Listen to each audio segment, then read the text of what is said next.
परम आदरणीय प्रधानाचार्य महोदय, समस्त अध्यापक गण,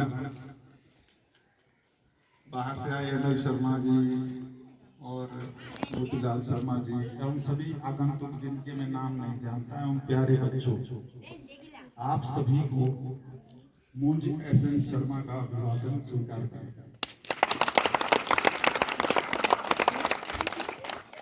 मैं यहीं पास के गांव अटाल का निवासी हूँ और बैंक ऑफ इंडिया से एक ऑफिसर के रूप में मैंने सर्विस की और उसके बाद 2019 में मैं बैंक से रिटायर हो गया।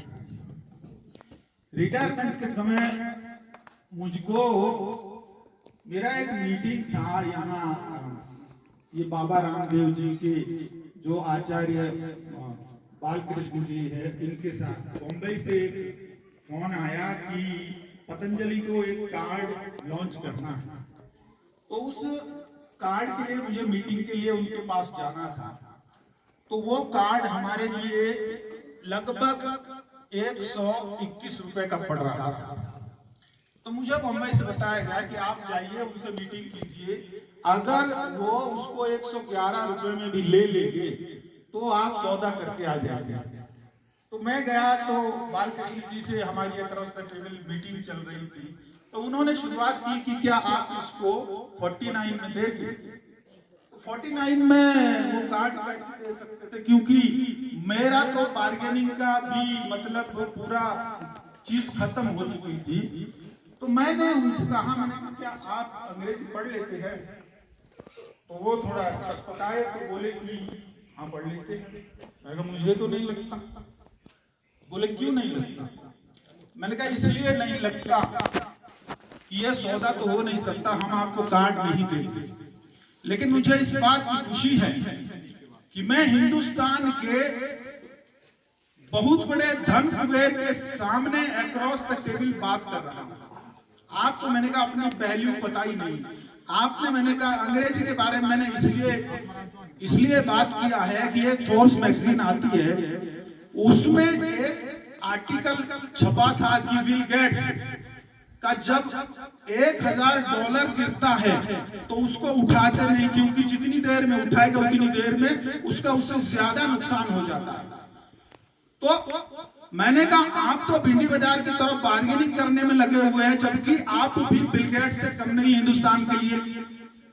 तो वो थोड़े से चौंके, उन्होंने ये लगा कि है यार मुझे जैसे आदमी से, मैं कुलपति हूँ पतंजलि यूनिवर्सिटी का, मुझे जैसे आदमी से इस तरीके से बात कैसे कर सकता है। तो उसने कहा रिटायर कब हो रही है। मैंने कहा मैं जनवरी में हो रहा हूँ। उन्होंने अपना पीए बुलाया और कहा कि शर्मा जी का रिज्यूमे नोट करो, ये जनवरी के बाद यहाँ ज्वाइन करेगी। मैंने कहा मैं नहीं करूंगा। तो वो फिर सकपकाए कि तुमको पता है बैंकों के कितने जनरल मैनेजर मेरे चक्कर काटते हैं और कितनी सिफारिश आती है, उनको मैं नौकरी नहीं दे पाता हूँ और तुमको मैं इनवाइट कर रहा हूँ, तुम नहीं आ रही। मैंने कहा मैं इसलिए नहीं आ रहा हूँ, मेरा बेटा आईपीएस ऑफिसर है, मुझे इस बात का बहुत खुशी है, लेकिन मैं उनके साथ भी नहीं रहूंगा। मुझे नौकरी करना था सो कर लिया, अब मुझे अपना अलग काम करना है, सोशल सर्विस करनी है, इसलिए करनी है। बोला कि उसमें क्या मिल जाएगा। मैंने कहा आपके साथ या किसी समाज का कोई भी व्यक्ति है, उसके साथ 3 लोगों का बहुत बड़ा योगदान होता है, माता पिता और गुरु। ये तो एक हर इंसान के साथ होता है, लेकिन इसके अतिरिक्त भी समाज के ना जाने कितने लोग हमारी जिंदगी में बहुत बड़ा रोल अदा करते हैं। जैसे फर्ज कीजिए मेरा कोई इंटरव्यू है, मैं अपने व्हीकल से जा रहा हूँ और रास्ते में मेरा व्हीकल खराब हो जाता है और साइकिल वाला भी आकर के अगर मुझे ले जाएगा और उस इंटरव्यू में मैं निकल जाता हूँ, तो मेरी जिंदगी में उस व्यक्ति का कितना बड़ा जिस साइकिल वाले ने मुझे वो अवसर प्रदान करवाया। तो मैंने कहा मैं इस तरीके से कोशिश करूंगा कि जब पता नहीं कितने लोगों का मुझ पर एहसान है, समाज का कितने लोगों ने मुझे सही शिक्षा दी होगी, तभी तो मैं भी यहाँ तक पहुंचा। तो इसलिए मुझे कुछ ऐसा करना है कि जो भी प्रतिभाशाली बच्चे होंगे उनको ढूंढ ढूंढ करके हम जो है उनको आगे बढ़ाने का कोशिश करेंगे। वैसे गरीबी को निपटाने का काम तो सरकार का हमारा नहीं, लेकिन अगर कोई भी बच्चा प्रतिभाशाली है और उसमें धन अभाव के कारण वो स्कूल छोड़ रहा है, या हमें पता चल जाता है कि ये बच्चा जो है आगे निकल सकता है, तो उसके लिए हम लोग मेहनत करेंगे। उस उपलक्ष्य में मैंने क्या किया कि उस टाइम जेबीपी फाउंडेशन की स्थापना की। जेबीपी क्या है ये मैं बताना चाहता हूँ कि JBP, J for my father, यानी कि जे आर, मेरे पिताजी का नाम था झाऊराम शर्मा जी, तो उनसे लिंक है इस जे। और बी का लिंक है, मेरे बड़े भाई साहब थे, वो भी अध्यापक थे और उन्होंने खैर नौकरी तो छोड़ दी थी, उसके बाद खेती बाड़ी करते थे, लेकिन उनका जवानी में डेथ हुआ, तो उनका नाम था परजीत कुमार शर्मा। तो बी उनसे आया है, जे बी, और पी फूला देवी शर्मा, वो मेरी माता थी। तो ये जो जेबीपी फाउंडेशन ये उनके नाम से स्थापित किया गया। इसमें हमारा कतई ये नहीं था कि दुनियादारी के लोग इससे जुड़ेंगे, ये केवल हमारे परिवार के 10-12 लोग सर्विस करते हैं और अच्छी सर्विस करते हैं। तो मैंने कहा हर आदमी हर महीने इसके खाते में अपनी सैलरी से 1000 रुपया डालेगा, जो भी पैसा इकट्ठा होगा, जब हमें कहीं से भी कुछ ये पता चलेगा कि इस बच्चे को तकलीफ है, उसको दे देंगे। ये चीज हमारे यहाँ पहले से करते थे कि हटाल का जो इंटर कॉलेज है उसके लिए जमीन मेरे पिताजी ने दान दी थी, वो बाजार के पास है, और बाजार से लगा हुआ 1 एकड़ का जो प्लॉट था वो कितना कीमती रहा होगा, लेकिन उन्होंने इंटर कॉलेज उस टाइम यूपी गवर्नमेंट कहीं और ले जा रही थी, तो उन्होंने वो दान दे दिया और कहा कि मेरी जमीन में बना लो। तो उस जमीन में जो भी विद्यार्थी पढ़ते थे, हमारे परिवार से क्या करते थे कि उनमें जैसा अभी शर्मा जी ने घोषणा की, तो हमारे परिवार से ये किया जाता था कि जो भी लड़का क्लास में फर्स्ट आएगा, लड़का या लड़की, उसको 1000 रुपए का इनाम दिया जाएगा। उस 1000 के जीतने के लिए इतनी होड़ लगी रहती थी। आज हमारे गांव के, हिंदुस्तान के हर विभाग में बहुत बड़े अधिकारी हैं। आप सोचिए 2052 में हमारा गांव लीड करता है इस चीज के लिए कि आईपीएस है, रिजर्व बैंक में है, पुलिस के बड़े बड़े अधिकारी है, फॉरेस्ट में है, हर जगह, मतलब जिधर बात कीजिए। तो इस चीज ने मुझको ये प्रोत्साहन दिया कि भाई क्यों ना हम इस चीज को अपने गांव से पूरे, और जब ये चीज पता चली मेरे मित्रों को कि जेबीपी फाउंडेशन इस तरीके का काम करता है, तो उसमें मेरे दोस्तों ने भी कहा कि भाई हम लोग इसमें एक महीने का 1100 हम भी डालेंगे। तो जब उन्होंने डालना शुरू किया तो ये पब्लिक के लिए हमने ओपन कर दिया। पहले तो केवल हमारे घर के लिए था, ये पब्लिक के लिए नहीं था। जब पब्लिक ने इसमें डालना शुरू किया, इस समय में आप लोगों को बताते हुए मुझे हर्ष हो रहा है कि इसमें इस समय 175 परिवार कंट्रीब्यूट करते हैं, और हिंदुस्तान के सभी राज्यों के लोग तो है ही, विदेशों से भी, जर्मनी से है, इंग्लैंड से है, अमेरिका से है, इंडोनेशिया से है, और जो है यूएई से, इतनी जगहों से भी इसमें पैसा आता। अब हम लोग उस पैसे को इतना बांट नहीं पाते जितना आता है। तो मेरा मतलब ये है कि वो एक अब ऐसा मिशन, उससे हमने अब 4 स्कीम डिजाइन की है। नंबर 1 यही, अगर किसी भी बच्चे ने 80% बोर्ड परीक्षा में प्राप्त किया है और वो बच्चा ऐसे परिवार से है जिनकी इनकम 72,000 से वार्षिक कम है, तो हम उस बच्चे को 10,000 रुपए का देते हैं। इसलिए अमाउंट वो दिया जाता है कि टीचर्स की एक कमेटी ने हमको बताया था कि जब कोई बच्चा गरीब परिवार से जाता है तो उसको बेसिक शुरुआती में ड्रेस या जूता या किताबें, उसकी सारी जो भी वो होता है, वो 9,500 का खर्चा है। तो हमने उसे राउंड करके 10,000 बना दिया था। तो 10,000 की आज ये स्थिति है कि हम लोग लगभग इस तरीके के बच्चों को 12 लाख से ज्यादा धनराशि वितरित कर चुके हैं। और मुझे खुशी है कि अभी तक हमने किसी एक विद्यालय में 6 छात्रों को एक साथ 60,000 रुपया बांटा है। इससे दूसरे नंबर पर ये 40,000 है। और हालांकि लास्ट ईयर भी हमने इस विद्यालय को 3 बच्चों को 10,000 की चेक भेजी थी। और यहाँ के बच्चों को हम बहुत पहले से, और मुझे ये कहते हुए भी हर्ष हो रहा है कि जेबीपी फाउंडेशन का 10,000 का चेक यहीं के बच्चों को मिला था। तो आप ये सोचिए कि इसमें कई लोग ये भी शुरुआत में आरोप लगा रहे थे कि शर्मा जी का रुझान अपने ससुराल की तरफ ज्यादा है, लेकिन उस पर मुझे गर्व होता है क्योंकि इधर के लोग ना बड़े जुझारू होते हैं। हमने अपने जीवन में आप लोगों से, यानी कि हिमाचल बॉर्डर पे हम लोग, तो हिमाचल का जो व्यक्ति होता है वो बहुत ही जुझारू है, इसीलिए वो फौज में होता है और पुलिस में जहां भी होता है ईमानदार और संघर्ष से जूझने की क्षमता उसमें बहुत होती है। तो इसलिए हमने भी पड़ोसी के नाते हिमाचल के लोगों से बहुत कुछ सीखा है। हमारे भाई साहब जो है उनको पद्मश्री मिला। पद्मश्री भी इसलिए मिला क्योंकि हिमाचल के लोगों से हमने खेती करना सीखा। हमको नहीं आता था, उत्तराखंडियों को नहीं आता था, तो हम लोगों ने जो खेती में प्रोग्रेस की उनको। और मुझे ये बताते हुए भी हर्ष हो रहा है कि जिस दिन 2021 में भाई साहब को पद्मश्री की घोषणा हुई, भारत सरकार ने उसी दिन एक यंगेस्ट आईपीएस ऑफिसर को भी राष्ट्रपति का पुरस्कार दिया था। वो आप ही का मान। तो आप सोचिए वो इतना बड़ा था कि हमारे परिवार में एक दिन में राष्ट्रीय लेवल के 2 पुरस्कार आए। तो इसलिए हमारे इस जेबीपी में 3 टाइप की स्कीम है। एक तो यही जो बच्चों को 10,000 चेक दिए जाते हैं।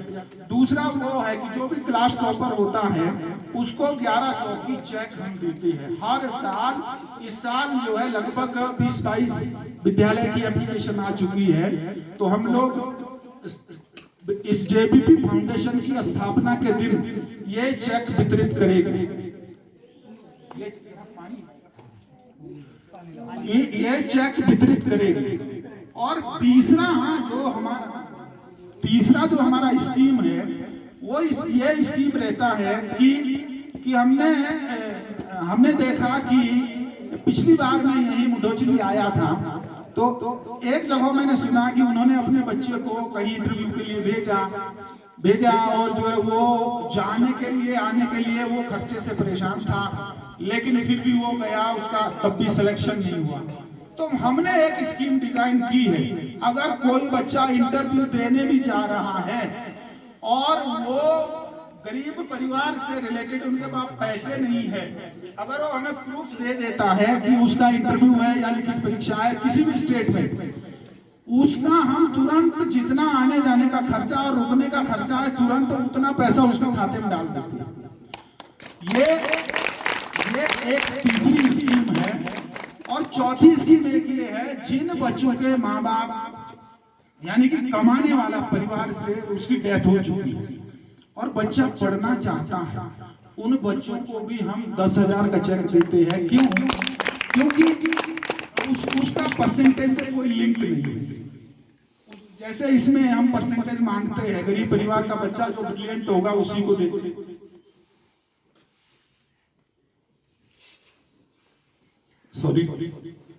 उसी को देते हैं, लेकिन उसमें जिनके माँ बाप की डेथ हो चुकी है, पिता की डेथ हो चुकी है, कमाने वाले व्यक्ति की डेथ हो चुकी है, उन बच्चों को भी हम लोग वो करते हैं कि जो है मतलब उस बच्चे को भी जो भी।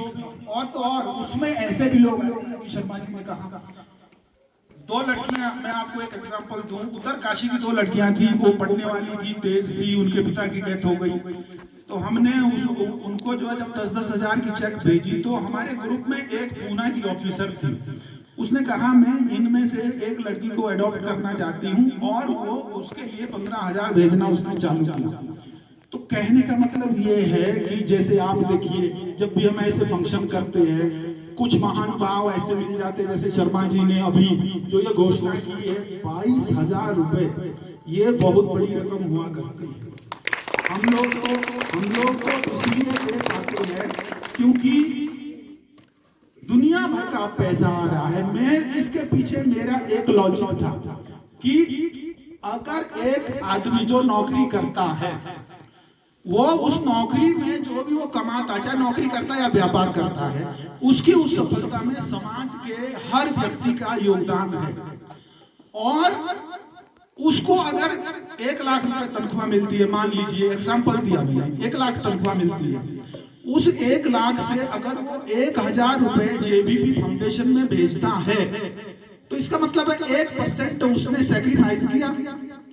1% सैक्रिफाइस अगर वो नहीं करता, अगर उसका अपने पास रखे 99% से पूरा नहीं होता, तो उस 1% से भी उसका पूरा होना नहीं। लेकिन वो 1% जब एक पूल अकाउंट में जाता है, जहां पर वो समंदर का रूप ले रहा है, तो वहां से वो कितने बच्चों के लिए संजीवनी का रूप ले रहा है।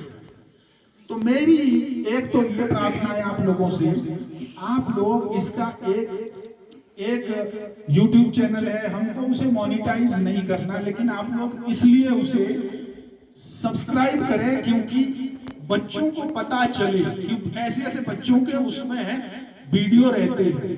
और दूसरा ये कि इसका जो पेज है इस तरीके के संघर्षशील बच्चों तक पहुंचा है, क्योंकि हम जो पैसा परे को देते हैं, हमें मोनेटाइजेशन से मतलब नहीं है। तो ये तो था प्रारूप जेबीपी फाउंडेशन का। मेरा आपसे ये रिक्वेस्ट है बच्चों से भी, और जितने भी यहाँ अध्यापकगण हैं या जो भी बाहर के लोग हैं, कि आपकी निगाह में कहीं भी इस तरीके का बच्चा कोई भी हो, उसको हमें सूचित करे और फिर हम उनसे संपर्क करते हैं और हमारी टीम जो है उसको इस तरीके से मदद करती है। या हम यूं भी करते हैं, मान लीजिए किसी का बच्चा IIT में निकला, उसको एडमिशन करवाने तक के पैसे नहीं, गरीब परिवार के पास, हम उसका एडमिशन करवाते हैं, सारा खर्चा बियर करते हैं। और जो है जब उसका बैंक लोन हो जाता है, उसके बाद बच्चा जो है सेल्फ डिपेंड हो जाता है और वो दुनिया में सितारे की तरह चमकता है। तो जेबीपी फाउंडेशन के बारे में ये तो मैंने आपको सारांश में बताया।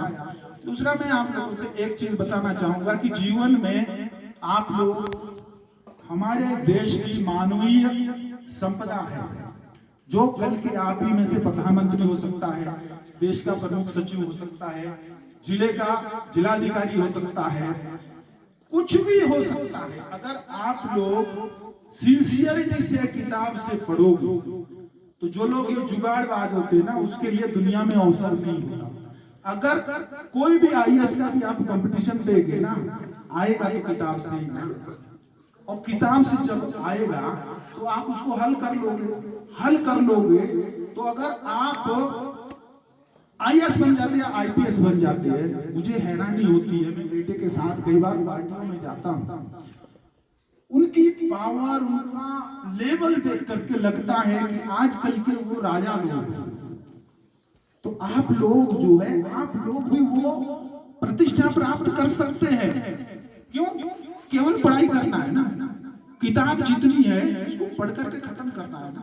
और ये कठिन नहीं, क्योंकि आप लोग बहुत नसीब वाले लोग, इसलिए मैं कह रहा हूँ आप लोग टेबल पे बैठे हैं। हमारे जमाने में टेबल नहीं होती थी, जमीन पे बैठते थे।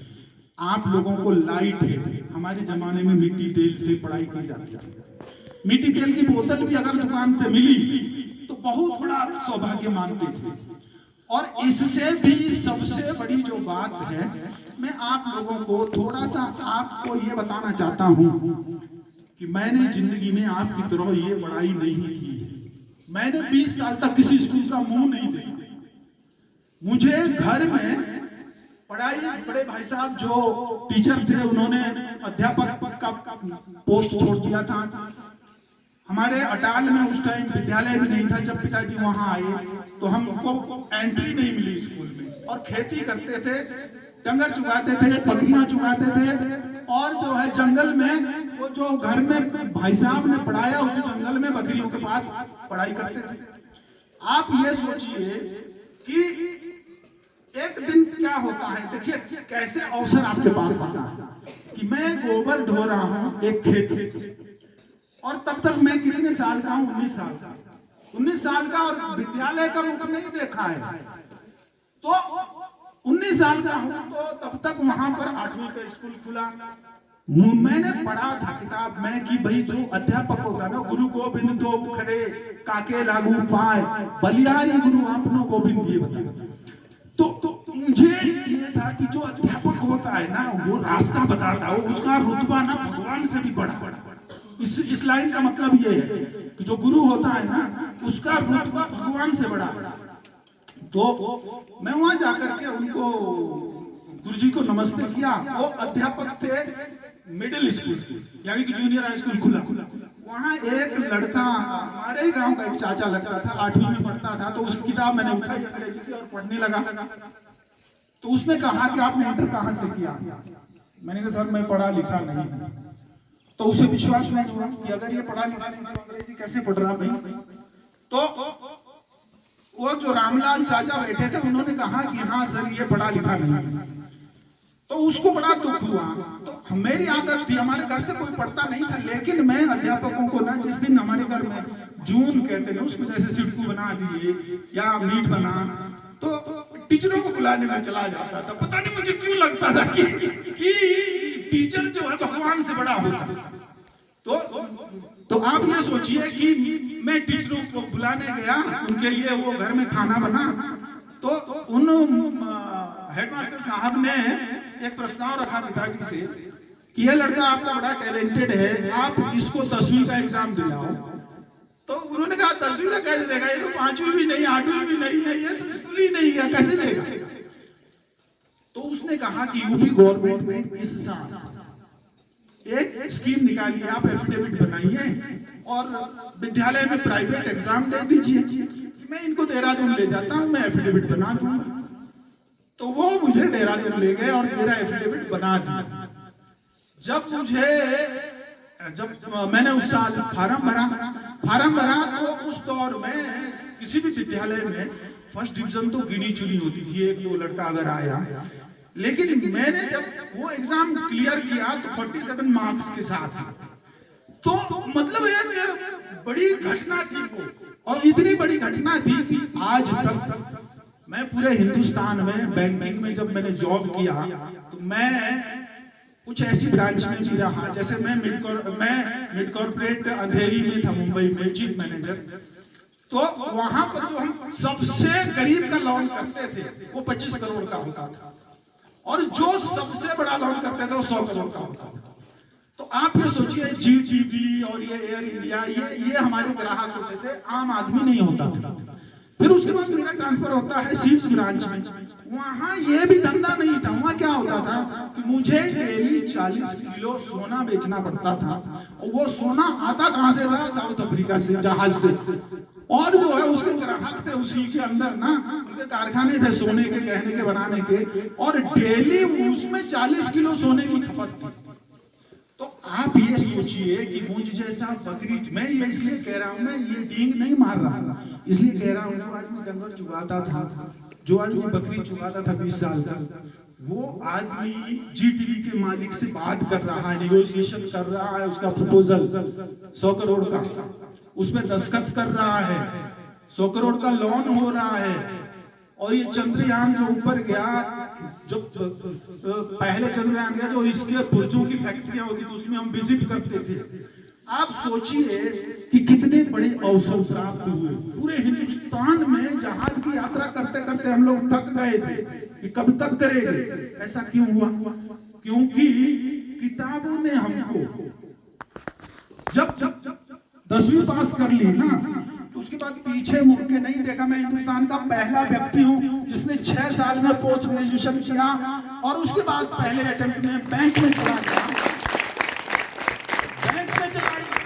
और वहां भी जो भी प्रमोशन टेस्ट दिया मेरा पास होता चला गया।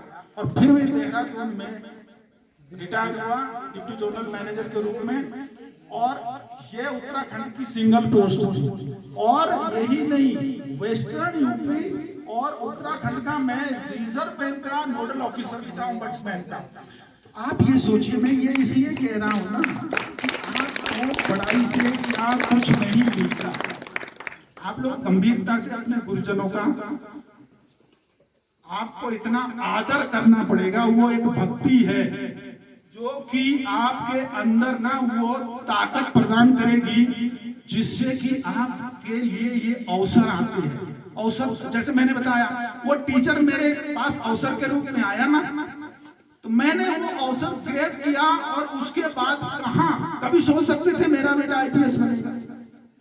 और इससे भी बड़ी इंटरेस्टिंग बात है, इसके साथ में अपना ये बातें तो बहुत है लेकिन मैं खत्म करूंगा क्योंकि शर्मा जी को निर्वा जाना है। कि उस साल यहाँ मेरी बहन की शादी हुई और मैं अनपढ़ था। मैंने सिर्फ 10वीं का एग्जाम दिया था, लेकिन लोगों को मैं ये चाहता था कि जब कोई पूछेगा कि आप कितने पढ़े, मैंने पास होने के लिए एग्जाम नहीं दिया था। लोगों को मैं ये कह सकूं मैं 10वीं फेल।